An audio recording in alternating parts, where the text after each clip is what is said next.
Welcome, everyone, to Life Beyond 6 Feet. I'm Damien from RKB Paranormal. This week, I'm joined by the husband and wife team, Allison and Bobby from Apparitions Among Us. Guys, welcome to the show. Thanks for having us. No, thanks for having us. So, I'm just going to jump right in. You've got a really unique name. Who came up with that name? Yeah, it took us actually a little while to pick a good name, honestly. We'd bounced back and forth for a few different things, and one day I just kind of threw, how about something like Apparitions, and then I kind of tagged the Among Us on it, and it just we kind of sat on it for a week. Well, maybe. you were all about it, Yeah. and my thing was like, I don't want it to sound like the Among Us game because that was super popular right then. Right. And so. And now, like you said, we waited a couple days, about a week, and I was just like, well, that sounds super cool. So, and it's different, and it's not like something paranormal team or, these people. I'm cool with acronyms, but, I didn't want to be like everybody else. Right. And a lot of teams do have paranormal linked into their name. My team's guilty of that, but that's okay. It's different and it's unique, and I think that kind of really stands out and it's easy to remember. So yes. Yeah. What got you guys into the paranormal? What made you decide to want to start a team?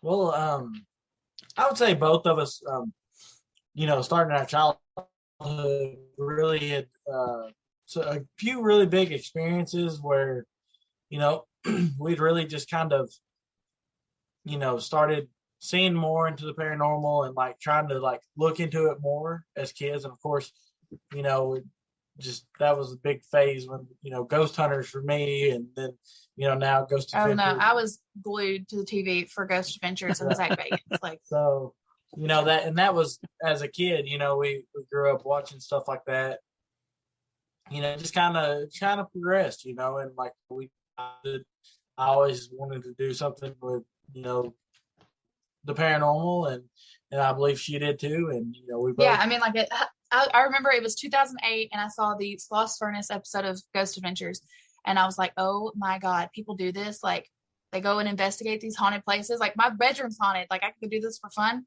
like I want to do that. Yeah. So it's just kind of, we got married, and we'd go check out spooky places, and we finally were just like, why don't we just buy some equipment, see what we can do, let's see where it goes, and that's here we are. Yeah. So. Well, that's awesome. I think that's how a lot of teams kind of get started. They either experience stuff growing up, or they got really interested in the shows, and they're just like, that'd be really cool to do something like that. So, yep. Have you guys ever thought about adding more members to the team, or you just prefer to keep it you two guys?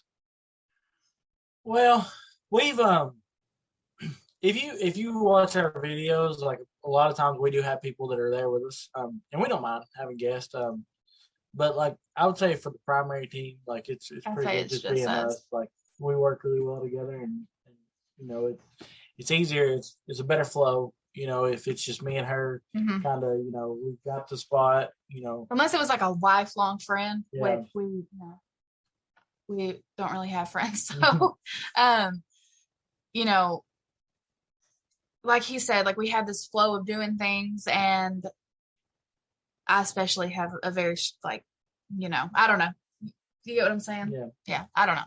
So I just wouldn't want to like make anybody mad, because I'm like, I think I take it very seriously most of the time, and a lot of people don't, and so that's why like it would it has to be a strenuous interview process. Right. See, that's kind of how we had started. We started out as a way bigger team when we first started. We had like 8 or 9 people. Oh, Lord. And it got to the point or our very first official investigation, like nobody came. Like they're like, oh yeah, we'll be there, yada yada. But like last minute, everybody just kind of, I can't make it, whatever. So I was like, all right, that's cool. The next one, everybody can go to the next one, yada yada. And then some other junk happened, and I was like, you know what? I was like, everybody's out, but these 3 people.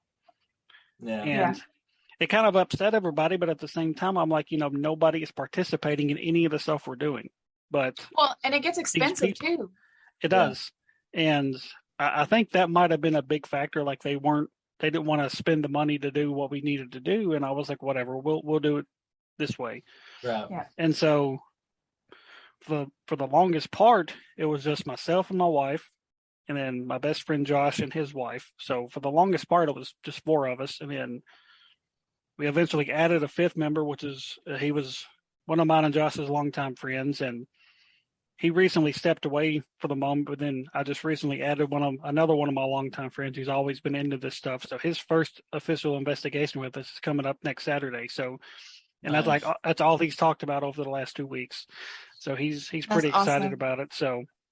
And I mean, hey, that's fun watching people who haven't actually got to do investigations. Like, people who are passionate about it, that actually care and they're excited about it. It's fun to see see that happen.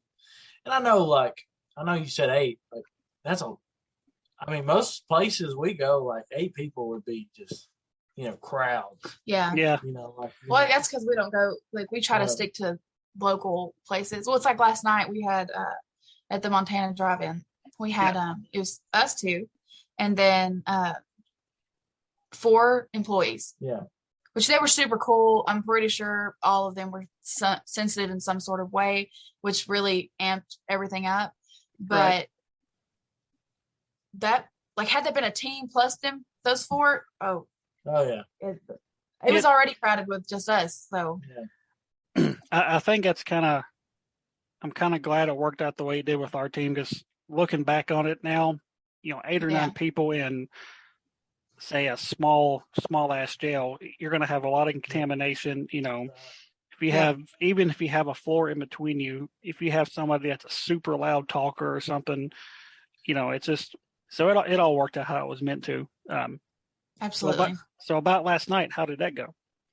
It was very active. It was honestly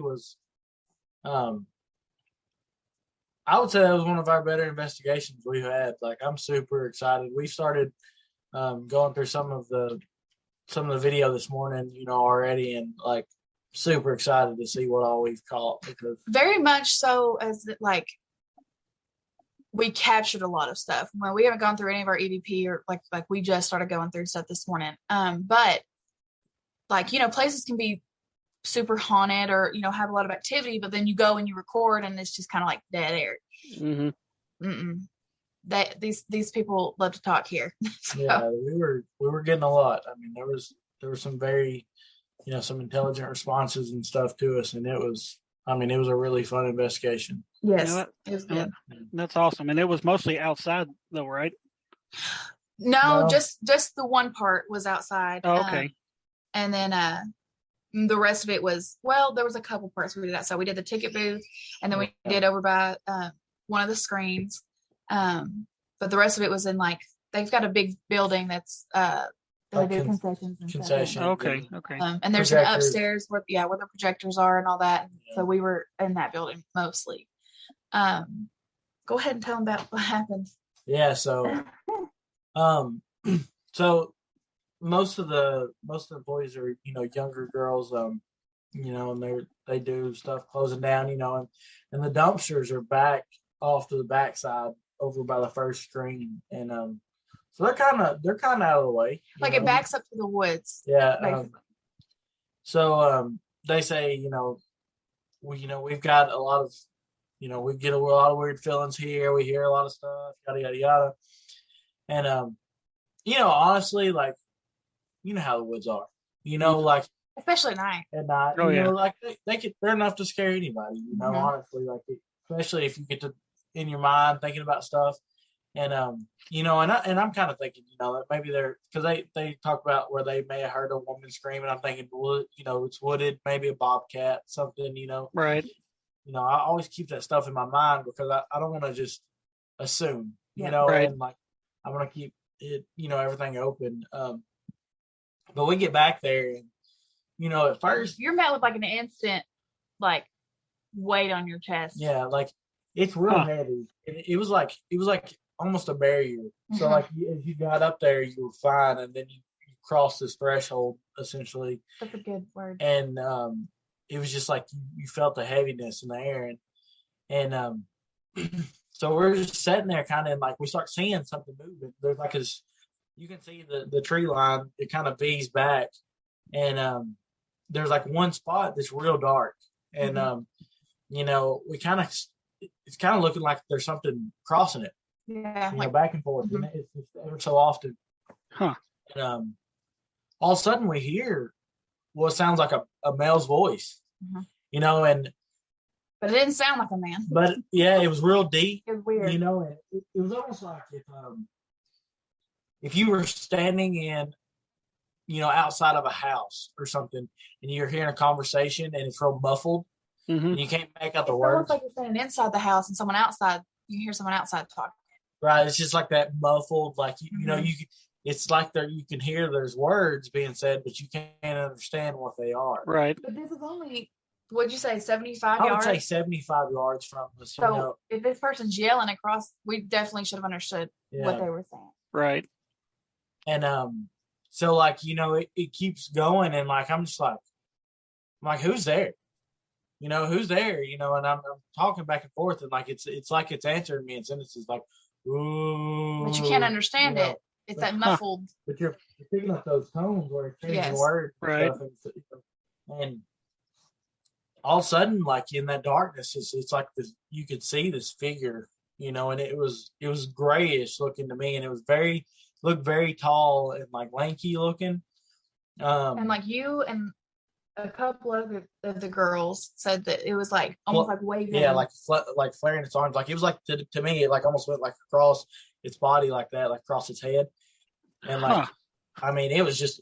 The first thing I thought of is like Appalachian folklore, because we were in Franklin County, which is there's the end of the Appalachian. We were on the Cumberland Plateau, so like you're pretty high elevation. It's definitely part of the Appalachian Mountain. Yeah. Right. So my thing is like, oh my God, are we seeing the things we're not supposed to say?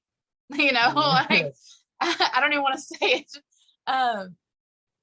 But like what like cryptids, I guess, like like weird, like humanoid, I guess, or not, or something that I've read was like not deer. I don't know. Have you ever heard of those? Oh God, I'll have to send you some videos. But they're supposed to be like deer, but they're not deer. Like there's something weird about them. Like they look weird, they move in a very weird way, and it's not like like what is it, that disease that deer have around here? Yeah, it's not that. It's chronic waste disease. Yeah, it's weird. Like it's not. But it wasn't a deer. It looked like a person. Yeah.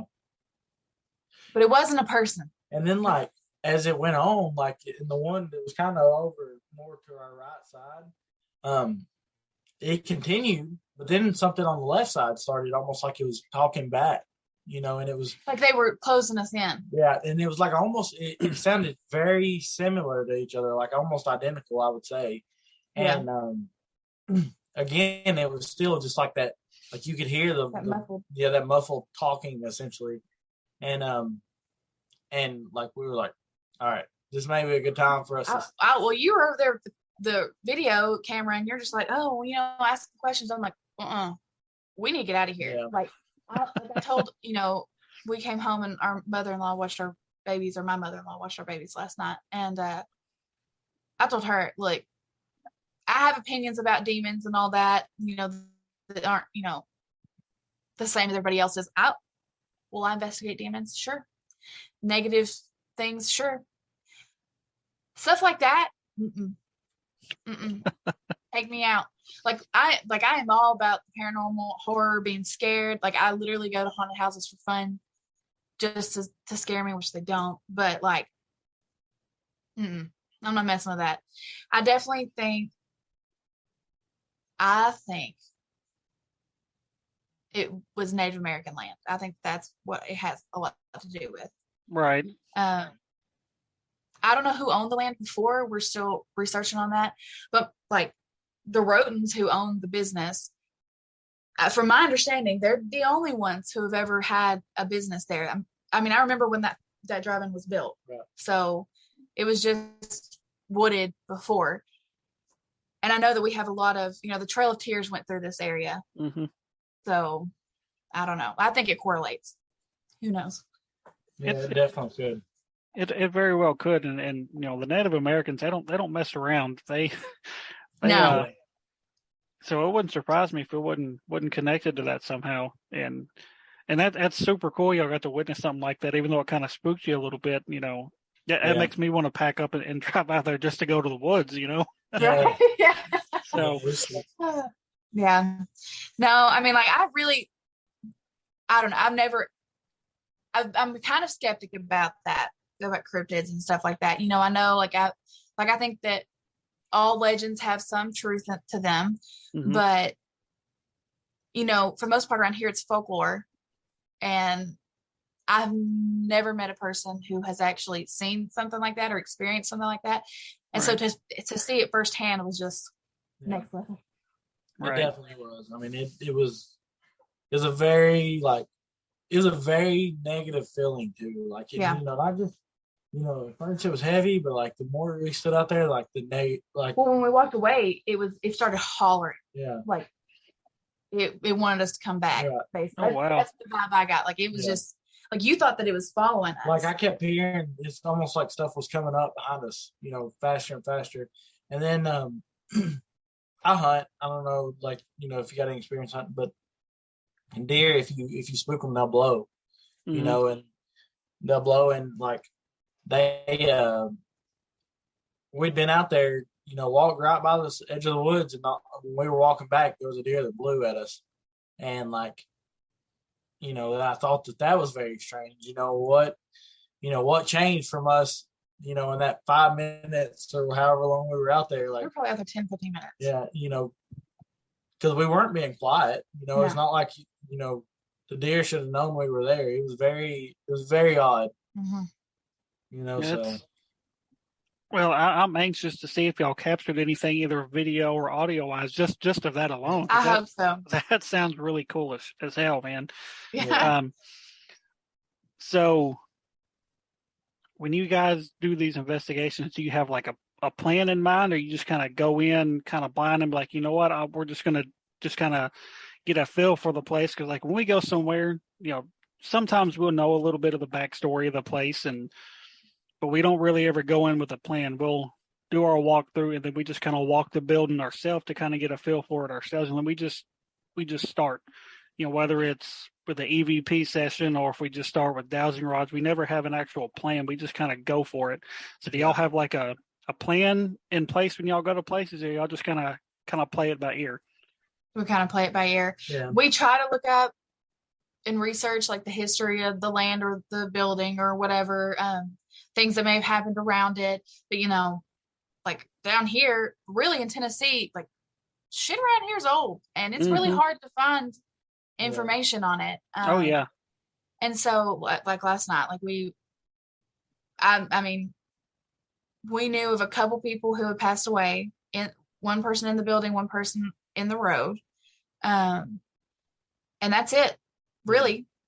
And so we just go into these places with the information that we are able to get, and we just kind of wing it too. We just follow our intuition, I guess. Yeah, we of course we always ask, people who work there, the owners or whoever, where do you feel the most stuff? Yeah. Where do you feel the most stuff? And then we'll get them to show us, like, hey, show us what and we'll go from there. And then like, by the way, we feel too about like an area, if there's an area that we feel drawn to more than another, even though they may say they see more here, we may check this place out over it because the way we're feeling, so. Right. I really try to hit all the rooms. Yeah. Because I think that just because somebody doesn't have an experience in one place doesn't mean that there's nothing there. Right. They were talking about a guy who used to work there who never experienced anything. And they joked that, the spirits there liked him. But I mean, like the owner is literally sending me footage of shit flying off the shelves. So it's like in the same space that he worked. So like he never experienced anything. Like there's security footage that shows otherwise. Right. So I like to, what's the word? Cross all my T's, dot all my I's, I guess. Right. Yeah. Everywhere. We do the same thing. Like when we went to the old Scott County Jail, they said most of their activity happens on the 3rd floor. When we went, the 2nd floor was hopping for us that night. So it's just because something may happen up here often doesn't mean nothing's going to happen down here on this floor. So we're the same way. We like to hit every room, and because you just never know, like you said, just because nothing's ever happened to all these different people doesn't mean it won't happen when you're in there. Right. So how long have you guys actually been out investigating? Like, has it been a year, a couple years? Actively with a Facebook page and equipment, about a year and a half. Yeah. Okay. So far to date, since you've actually started the Facebook page and actually had a quote unquote team, what's been your favorite investigation to date? I would say probably last night. Last night, oh, wow. Definitely. Yeah, it's top of the list for sure. Well, and we've had some really good investigations, like Lynchburg Haunted Home. Our first official one was the Lynchburg Haunted Home. Yeah. Mm-hmm. We got several EVPs there, the good ones. Class A EVPs, like. And the energy there was really good. I know that it's under new, like different management now, so I would kind of like to go back, just to see how things have changed, because I know we weren't allowed to record in certain rooms because of something. I don't really know why, but I feel like a lot of stuff was hidden and not told for some reason. It's possible. Yeah. So like, I feel like that's changed now with, who is it? Ronnie Headley. Yeah. He oversees. Yeah. Now, so when y'all went, was it still like an active, like haunted attraction? No, it hadn't been for a couple of years, I think, but, they had paranormal teams come out. It was, Adam Head is the guy who managed it, him and his wife. Yeah. Now there was still some of the props in there. Yeah, they still had several of the haunted house props in there. And from my understanding, I know that they've cleared all that out. Right? Yeah, they still had a little bit of stuff in there. Okay. There was one room which was they said was the son's room, the last family that actually lived there, his room. The one with all the weird written everywhere. The weird shit written everywhere and all these weird pictures he had drawn. Yeah, I think that kid might have stirred some shit up in there from what they were telling us. So I'm gonna be honest. I know that management, not current management, and I know that I don't know what team it was or if it was their team or whatnot. They did some kind of demon box in that room. Oh. Yeah. Which I don't know how you feel, but like in our spiritual belief, like mirrors are portals. So what they did was they got a box of mirrors all facing each other, which of course creates, that kind of portal. And they did some kind of mess with that. That's the room we weren't allowed to film in. We could only do audio. Yeah. I don't know why. They said that it was because the son didn't want his room filmed. But I'm a little bit skeptical about whether it's the son or if that was created afterwards, if that makes sense. Yeah, I get what you mean. Okay. Yeah, there was no limitation when we went. We could film wherever we wanted to. So, I mean, we filmed a good 20 minutes in that room alone. We had we had hung a bell from a ceiling fan. It was like, hey, all you got to do is barely touch. Of course, it didn't happen, and we had a couple of odd EMF spikes that we couldn't really connect to where it was coming from. We had a few too. Well, in that room, we had a really good spirit box session. I had something touch me on the head, and I said it. Something just touched me, and instantly over the spirit box said it was me. That gave me chills. Was the box in that? Where was that? Did y'all see the box that they? Mm-mm. Oh, that was weird. There was some kind of prop that they had. I'm not sure what part. It was like the funeral home. It was towards still, the back. Yeah, it was still like mazed out for the haunted house when we went. So this box was in the middle of this maze, and they said that they got a lot of like K2 meters go off and stuff on it. Well, see, there was that big black box, and they said they heard would hear like a lot of growls from the box and stuff, and they told us they thought it was the last owner's dog or something. But the growls we kept hearing, the best way my wife described it, sounded like the Predator growl off the Predator movies. Yeah. And she's like, I've never heard a fucking dog growl like that. Right. So, it was but we had a weird spirit box session in that same room. And it's really weird. I had uploaded the video onto my laptop, and I was going to be one of the videos I shared. Video's completely gone. And I think we had a couple videos get corrupted. Yeah, gone just from that. Only thing I have from that session is I'm filming Adam or the guy that was doing the spirit box, and he felt something tug the cord on the headphones. And he freaked out, and he's like, I'm done. It's touching me. I'm not dealing with that.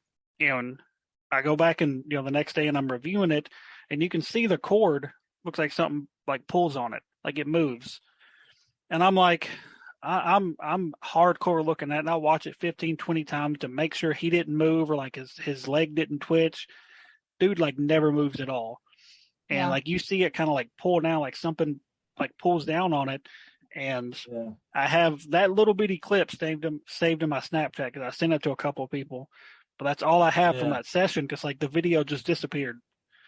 And that is insane. And then we did another one in the bathroom where the woman supposedly died in the bathtub. Yeah.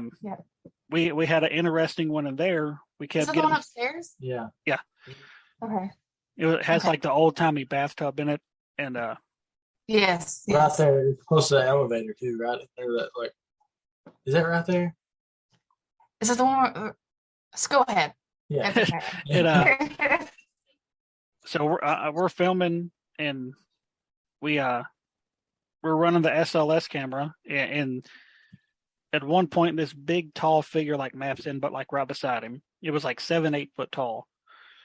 And wait, did y'all? Okay, I thought y'all froze up for a second. No. And so that mapped in, and then what was really weird, something really small a few minutes later mapped in beside him that reminded us of a little dog or a cat, because they had told us that the last owners or whatever like had a ton of cats. Yeah. Like, and so that's automatically what we thought of, was like it was one of the cats we mapped in. And wait, don't they have dogs and don't they have animals buried outside? They had a little small pet cemetery, and yes. So we thought that was really cool. That's going to be one of the last parts that I upload from there. I can't wait to watch that. So that one was pretty interesting. But it was hot as balls in that building. I don't know when y'all went. Yes. Oh my gosh, man. Yes. Yeah, it was. And I think, when did we go? It was like October, September, I think, which is still hot down here. Yeah. But like, they had, quite a few windows open, but it was so bad.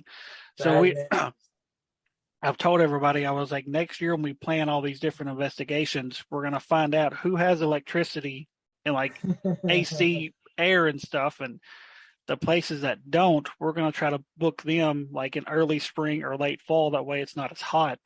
Yeah. And the places that have air conditioning and stuff, we'll do it during the summer. That way we don't roast to death. So, right. Talking about temperatures, when we did the Walking Horse Hotel, we did that in February. Oh man! Oh my god! It was freezing. I got so sick after that. Yeah. I mean, I was probably one of the sickest times. The most sick I've been before. One of the times, but it was bad. I mean, we were bundled up too, and I mean, just like nose dripping. Yeah, we were having to take breaks and go down to the car and head back up. Yeah, because it was it's so cold that night. Oh wow! Yeah. Now the Walking Horse Hotel, isn't that the place where y'all call it what sounded like a horse actually walking around in the room? Mm-hmm. Yeah, that's pretty wild. And I've talked to a couple other people that's investigated there, and they say it's active, but another team says it wasn't really active. So it's kind of one of those places where I want to go to see what happens when I go there. So yeah, well, I think that it's worth checking out. You know, she doesn't charge a whole lot, and what I like is that she told us that, you know, funds go to restoring the building, which I'm all about. Like, don't tear down old buildings. Like, we can use that for something, especially if you got the money to do so. Right. You know, so I don't care to go spend my money there. Right. It's a very beautiful building too. Like, it is. Well, and it's like, I don't know if I ever told you, but I grew up going to haunted houses, like not real haunted houses, but like haunted attractions. Right. Hello. That's our son. It's all good. But I mean, like 2 to 3 a weekend in October. Like, I was like critiquing these haunted attractions. And twice I tried to go to this place when it was a haunted house, and I couldn't even get out of the car. Like, I felt like I did not feel good. And I'm not usually that person. Like, yeah, like I feel it could be negative, but like, you know, I really try to go check it out. I like physically could not bring myself to do so. Huh. So when they opened up investigations, I was like, oh, we're going to hop on this because I've wanted to do this for like 10 years. Right. And it was not very active for us. I feel like there's a lot of residual energy, not so much intelligent responses. But yeah, the horse, there definitely was that, because there was there was like some dripping or whatever in the kitchen. Our son's going to come join. He brought himself a chair. But it wasn't that. Like, we were able to debunk that it wasn't the hoof steps or whatever. You want to sit right there? Okay. Say hi. Hello. You hold my hand? Okay. But yeah. I mean, I personally think that it's worth just going and check it out. You know, at least it's not. At least you're not dropping $1,000 for a 6-hour investigation. Yeah, and we've actually got that place on our docket. We might make it like our backup location in case something falls through. But it's definitely a place I want to check out while they're still doing the investigations. I've talked to the lady a few times, and she's like, you know, anytime you want to come out, just let me know and we'll get it set up. So we're It's like she said, it was good. Like, we enjoyed it.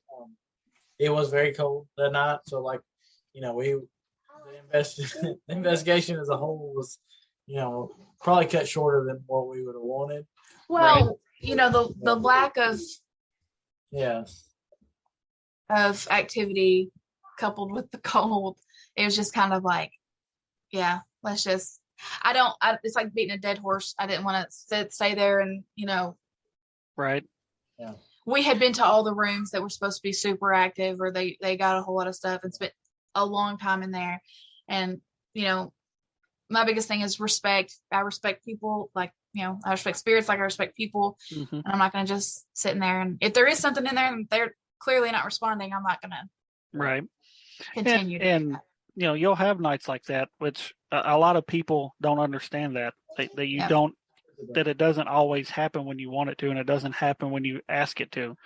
Right. And like I've stated in other interviews and stuff, that's kind of what annoys me about a lot of these TV shows, is they portray it as it just pops off left and right. Yes. And so I think I enjoy more of the shows kind of like Portals to Hell and Destination Fear, where like it's not always happening and they're just kind of sitting around trying to. It's more realistic. Right. It shows the truth of what's going on. And so, as to where, like, Ghost Adventures nowadays is all amped up and over dramatized, and not saying everything that they put in their show is fake. I'm sure some of it's legit, but right. But like you said, it seems like every episode with them now it's a demon, and so yeah, like Ghost Adventures, like everything they talk about now seems to be demons, and yes, I'm sure at times they probably do interact with that stuff, but it can't be like all the time. And have you noticed how since COVID started, they don't leave the West Coast? So that's because he is terrified of flying. Yeah. And so I don't even know how I know that. They started doing those house calls. The house calls were like he doesn't go. The rest of the crew goes. I was wondering why they stayed on the West Coast so much. I was like, there's so many places out this way that they haven't even hit. Yeah. Let me just say, allegedly, for legal reasons. Like, I don't personally know, but I have read that it's because he is terrified of flying, and that's why he doesn't leave the West Coast. I think we heard it. I don't remember where we even saw it, but it was something to do with like him being claustrophobic. Yeah. Like the confined space. That's fine. He's got the money to get him a big RV bus. Just drive. Pay somebody to drive for you. Absolutely. Go lay down in the bed in the back. Yeah. Right. So, for each of you personally, what's one place you want to investigate before you decide to stop doing this? And not just in Tennessee, like wherever, Mm-hmm. That is a hard one. Because I have several. See, that's me too. But like for me personally, I think my top one is Trans-Allegheny Lunatic Asylum. I just think that's a good one. For one, it's so huge. Like you could probably spend a week in there and not even scratch the surface of the place. I would definitely like to go there too. And then all the history behind it and all the tragic stuff that happened there. That place has got to be hopping. Absolutely. Yeah. So that's my top one. I think I personally would really enjoy doing Gettysburg. Oh yeah. I think that would be a good one for me. I think I would enjoy especially. I mean, everybody knows the history, but just and the evidence that's been caught there. There's been some very incredible stuff caught in Gettysburg, and it's just I don't know. I feel like that would be a very, very I feel like it'd scare the shit out of you. Oh, I'm sure. But I feel like that'd be an awesome place. I mean, I think it's unrealistic to think that you could actually do a proper investigation on it because it's massive, but. Well, you could, and you would just have. I feel like you would just have to be like, "This is the part that we investigated." I would probably have to say I would probably go across the pond over to the UK or Ireland or somewhere like that. Definitely like the catacombs, those kind of things. You want to talk about old, which let's just back up and say just because it's old doesn't mean that it's haunted, and there are places that are brand new builds that are haunted. But I definitely would like to go there. Yeah, because overseas they're like you said, they're way older than we are over here. Yeah. And there's a whole lot more history. There's a whole lot more tragedy. There was a whole lot more sickness. Yep. Which ultimately would lead to a whole lot more death. And, like the catacombs, you're walking through there and you're walking the streets of Paris and you're just walking over hundreds and hundreds and hundreds of bones and skulls.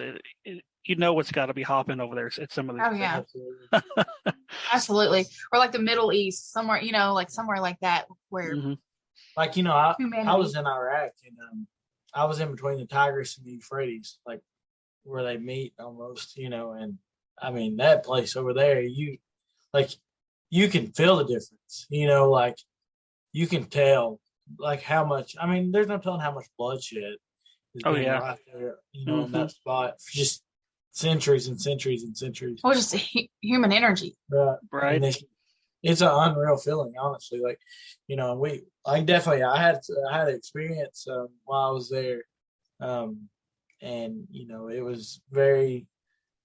I mean, it was weird. It wasn't nothing crazy, but we had something thrown across our room, and it was just like there was no possible way that it it was just. He was on the phone with me. Yeah, me and another guy in the room together, and it was not possible that it was done by either one of us, and it was definitely some weird stuff. But yeah, a lot of them places like that, over.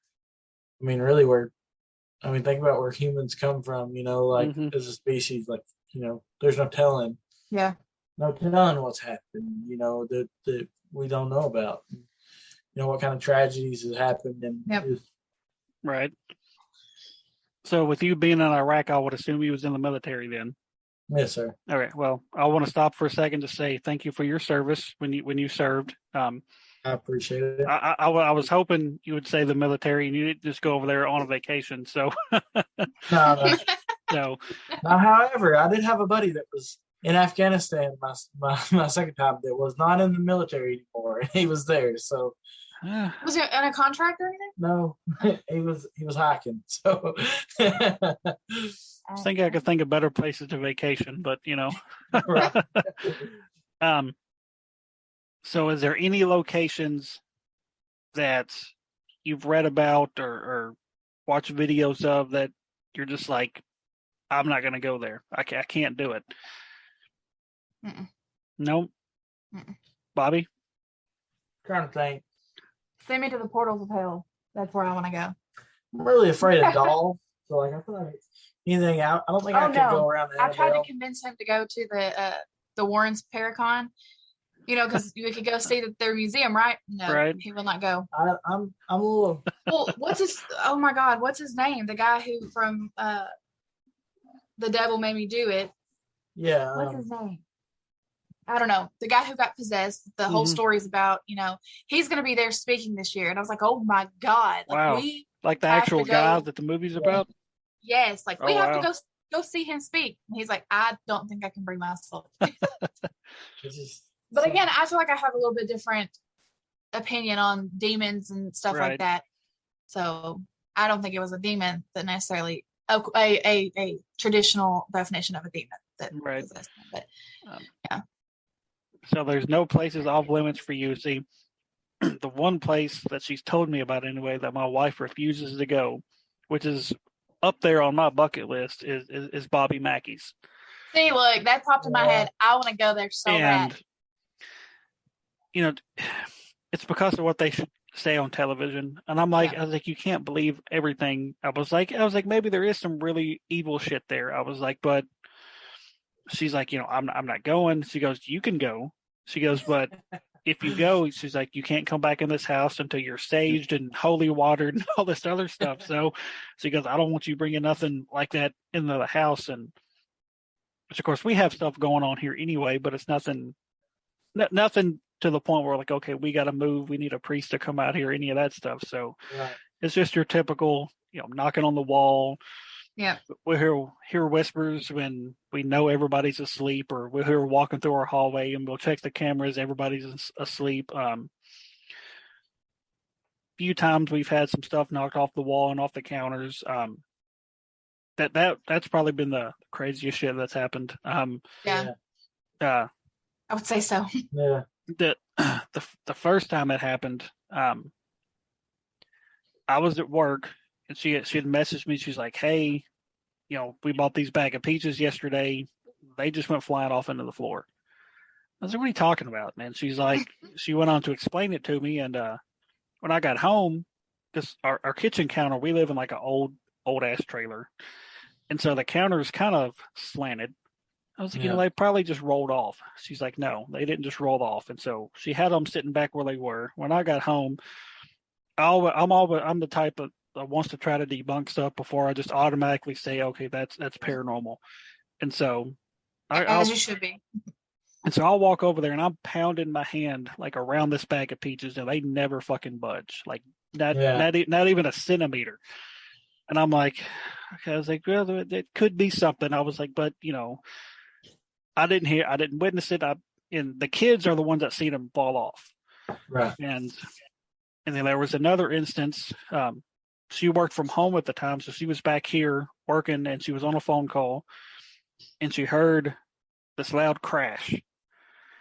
And she goes, I finished my phone call up, and she called me after she found out what happened. She's like, you got to come home right now. And I'm at the store trying to buy some groceries, and I said, what's going on?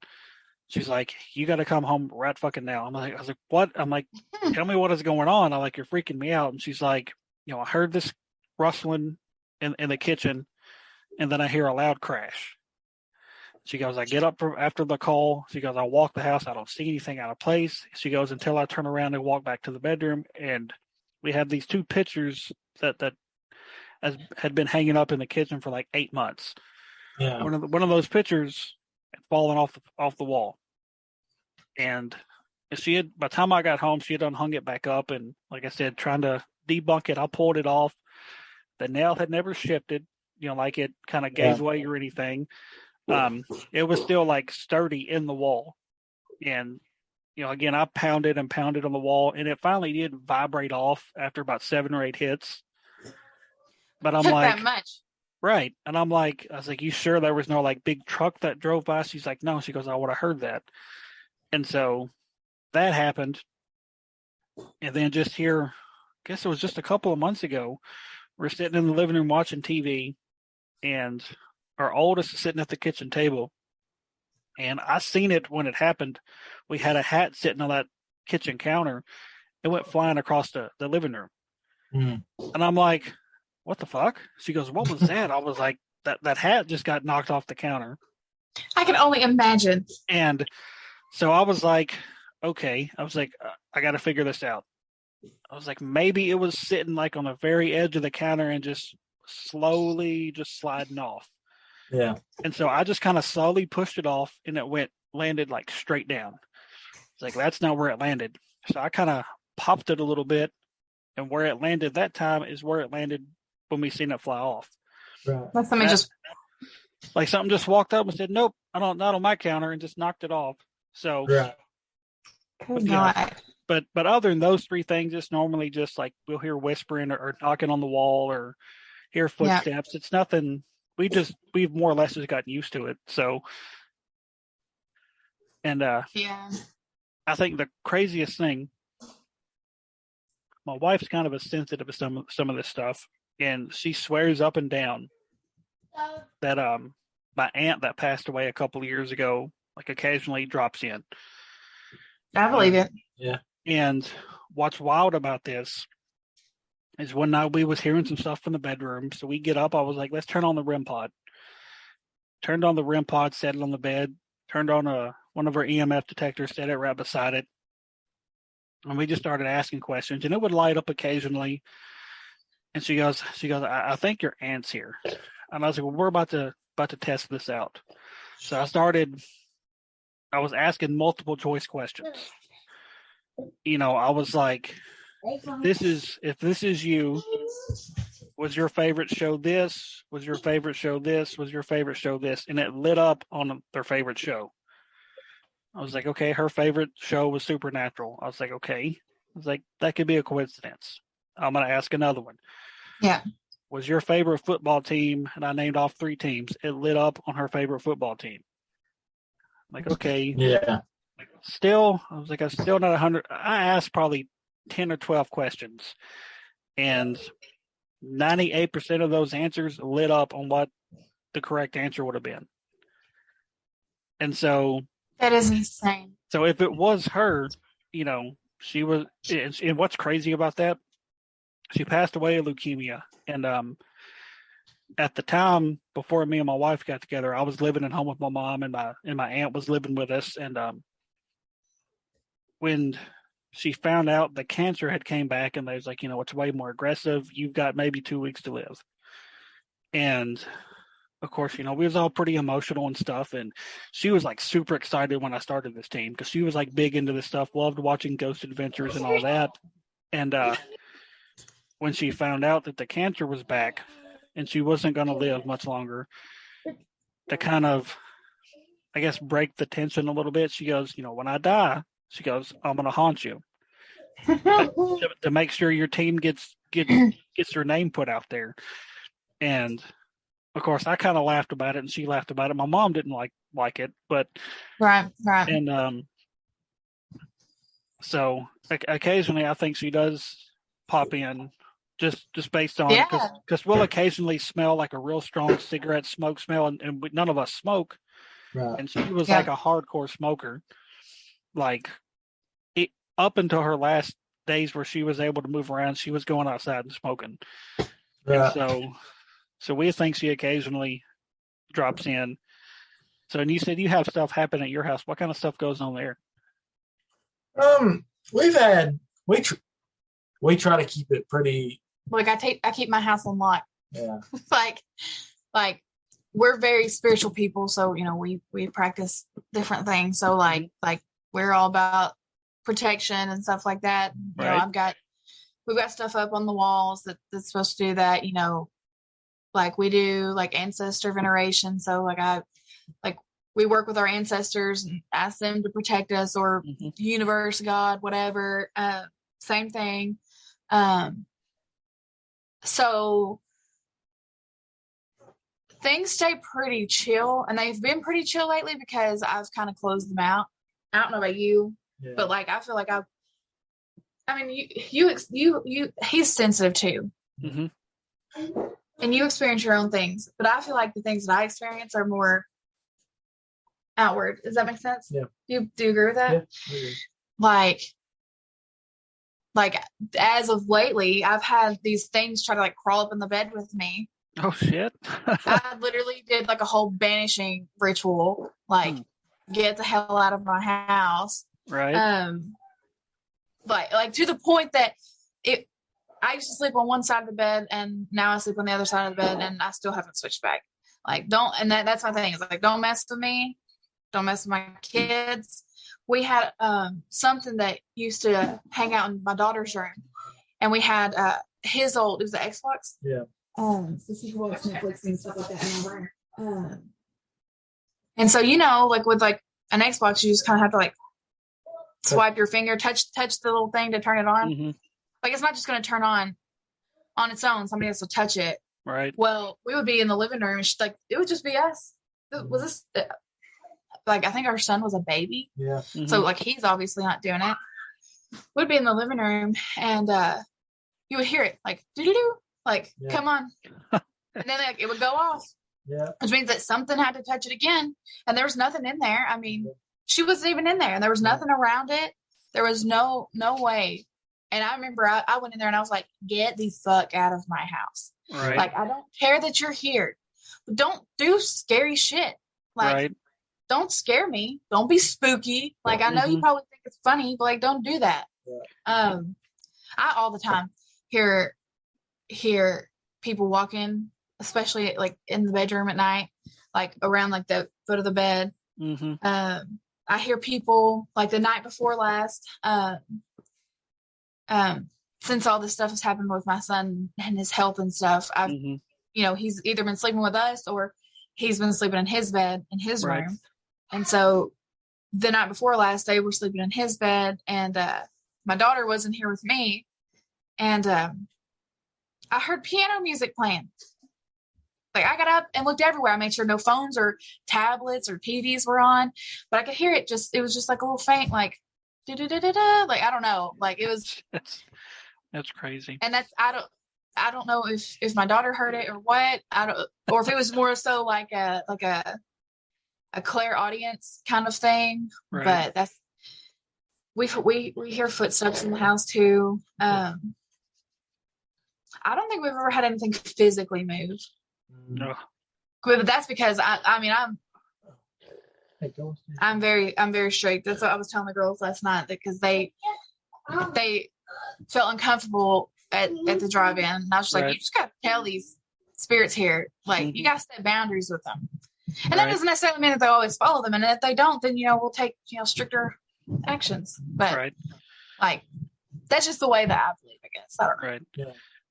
And see, whenever that picture got knocked off the wall, that's what my wife started doing. Every day before she would start her shift, she would say out loud, "Hey, I don't mind you being here, but please don't invade my space. Absolutely. Stuff like that. And it seemed to kind of work.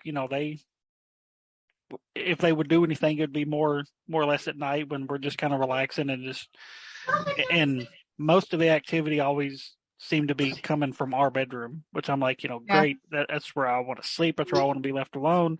Yeah. And it's funny that you mentioned that you made him swap sides of Vegas. My wife did the same thing with me at one point. She goes too much. She goes, I don't like this side anymore. I've had too much weird shit happen over here. You need to swap sides with me. So it's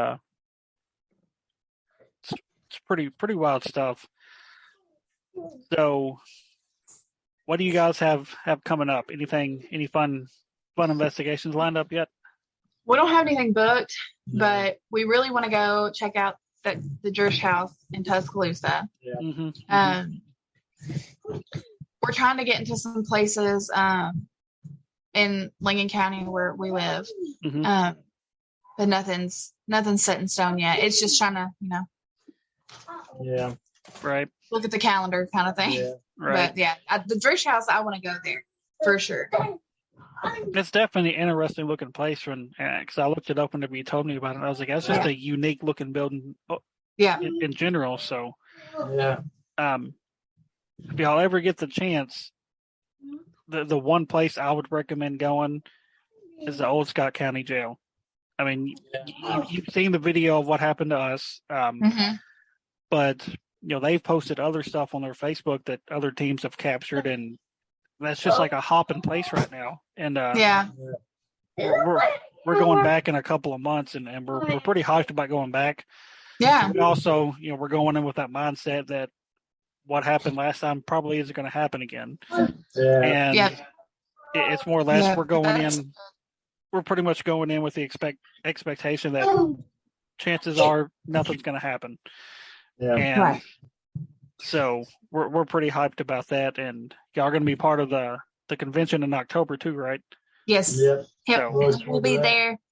That's pretty exciting.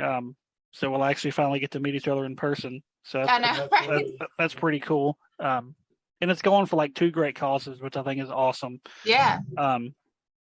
From anybody listening, October 22nd in Lebanon, Tennessee at the Wilson County Fairgrounds, the first annual Phantom Paws and Historic Cause Paranormal Convention is going on. RKB Paranormal is going to be there. Apparitions Among Us is going to be there. Guest I had on last week, Mid-10 Paranormal, they're going to be there. The host, Medics for Paranormal and PPF Investigations, they're a couple of great teams that I've befriended as well.